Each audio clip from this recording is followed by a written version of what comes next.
बार हमेशा की तरह बादशाह अकबर अपने दरबार में प्रजा की समस्याएं सुन रहे थे।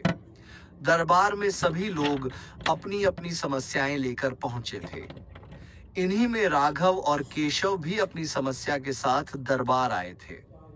राघव और केशव दोनों पिड़ी ढोसी थे। इनकी समस्या यह थी कि इनके घर के बीच फलों से लबालब भरा हुआ एक आम का पेड़ था, जिस पर दोनों ही अपना मालिकाना हक जता रहे थे। राघव का कहना था कि यह पेड़ उसका है और केशव झूठ बोल रहा है। वहीं केशव का कहना था कि इस पेड़ का असली मालिक वह खुद है और राघव झूठ बोल रहा है। एक पेड़ और दो मालिक।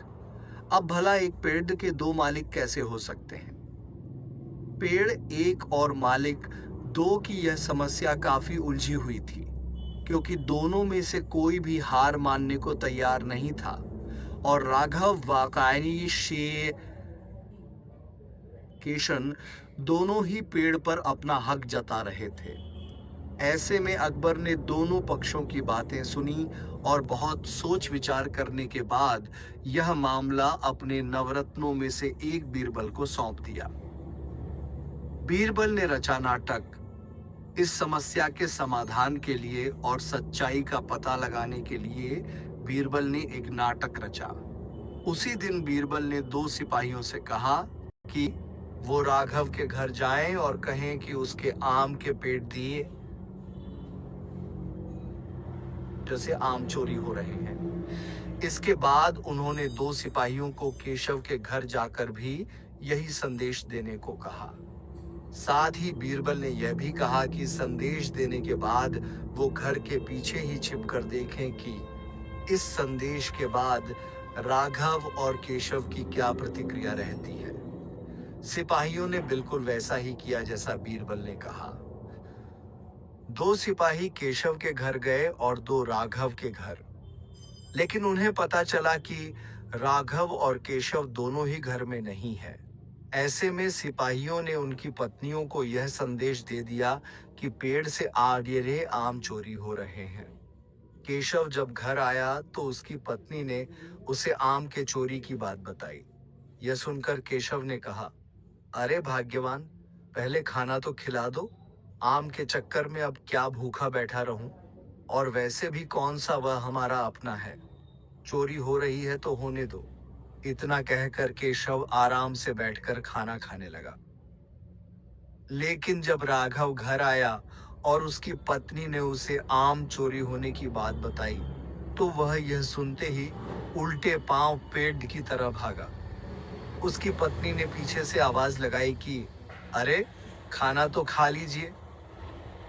राघव ने कहा, खाना तो सुबह भी खा सकता हूं, लेकिन अगर आज आम चोरी हो गए तो मेरे पूरे साल की मेहनत पर पानी फिर जाएगा।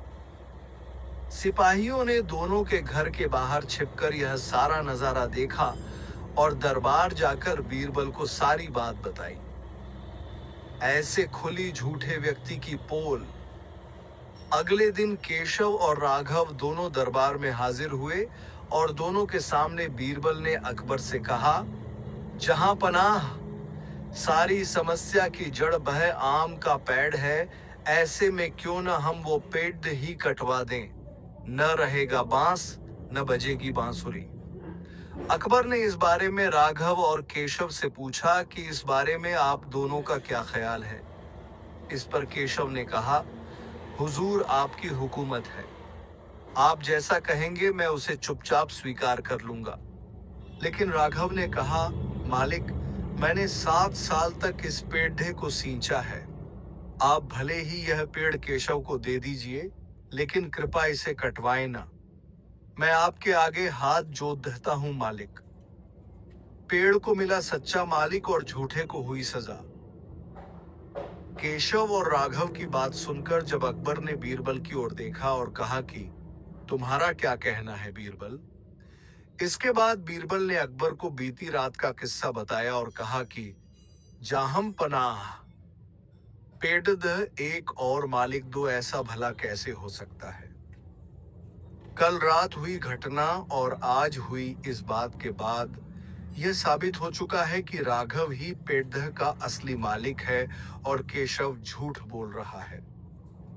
पेड़ के असली मालिक का पता बहुत ही समझदारी से लगाने के लिए अकबर ने बीरबल को शाबाशी दी और साथ ही उन्होंने अपने हक के लिए लड़ दहने के लिए राघव को भी बधाई दी।